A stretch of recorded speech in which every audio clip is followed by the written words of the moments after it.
They're conducting an experiment. Can you win a sit and go poker tournament by raising every single time that it is folded to you? Let's find out. This one, yeah, we can obviously skip ahead the ones where, where someone played it and we didn't have good enough hand. But yeah, this one going to be a good enough candidate to go for it. Because this one was from a Hyper Turbo $10 tournament, and I've noticed that Hyper Turbo players tend to be either complete nits who are only going to play absolute premiums back and are never going to free bet you, or they are going to be players who are complete station or just call you with virtually everything. The guy doesn't pay us off here, but this is an example where we're not going to be checking.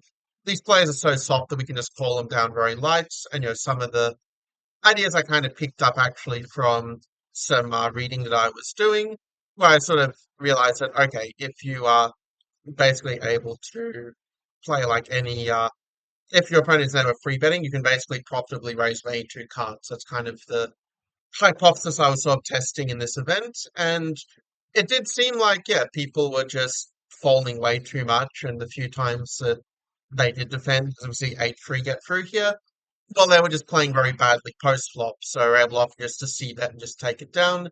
This guy calls, he goes for a donk, and there are some cases where I would raise, like that the king of clubs, I think I would raise probably to four big blinds, but I think with king high we can just call it.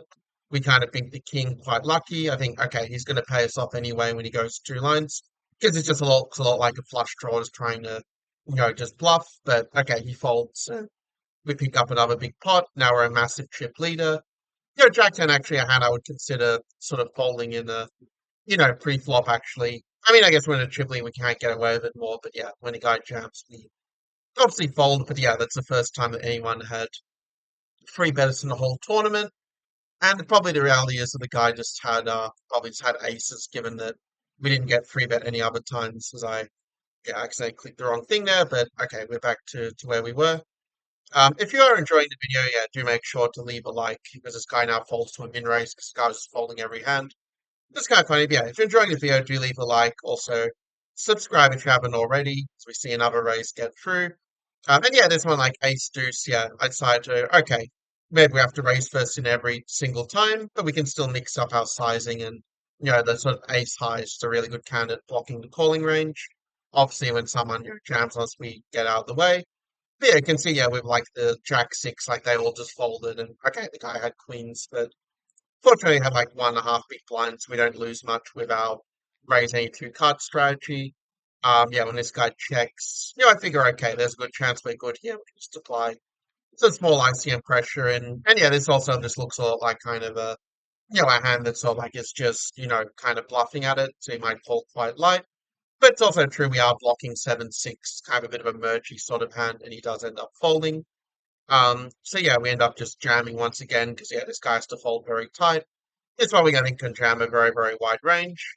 It's kind of funny because recently I've actually been working on these sort of sit and go style events in Ice EMISA. Like I have this nice sit and go app, and I mean at this point, yeah, I figure okay, it's going in no matter what, so let's just jam. Probably should have called, but yeah, it is what it is. Turns out he called with a hand that was actually weaker than ours with the flush draw, but ends up yeah getting there. So what can you do? Anyway, we're still in a decent enough spot though. Yeah, obviously a pretty clear jam with any ace X at this point. This one time we continue with the raise only strategy, and the guy knowing 6-7 again, not a lot you can do there. But fortunately for us, we start to pick up some good hands, and yeah, our ace queen does hold against a rather aggressive king five on his part. To be fair, kind of jam was only two cards in that spot. Yeah, against call. I decided just to call back here just because, yeah, I felt that with this guy being the covering stack, I don't really want to sort of jam was sort of my feeling. And yeah, we end up just, it's the one way to go for like a multi-way bet I've kind of been doing that if it goes check on the flop and check on the turn, just to fire a pot whenever you have a good bluff, have a good blocker, whether that's blocking a flush or blocking a straight. And here we have both, so just a really great candidate, and we do get it through. And if that gives us the chip lead, that really just sets us up for our success in this event. The guy clear was tilted and just jammed deuce six, which we hold against. Now they're giving us walks because terrified of us jamming A2 cards. We continue with, the jam only with the raise first in 100% strategy.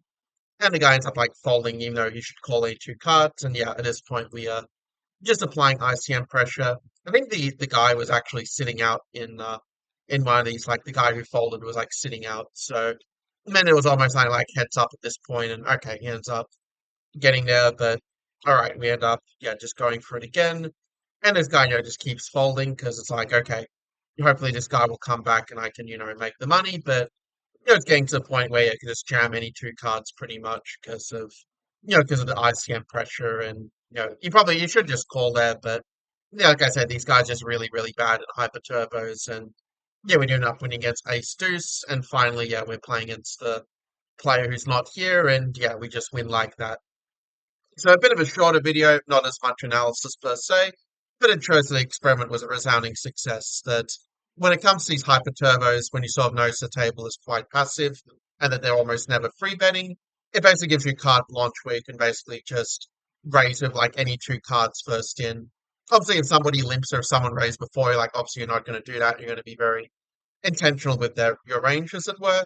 But if you're the first one to go in the pot, yeah, you can basically just raise any two cards profitably if they are never free betting, which is kind of an interesting insight in itself.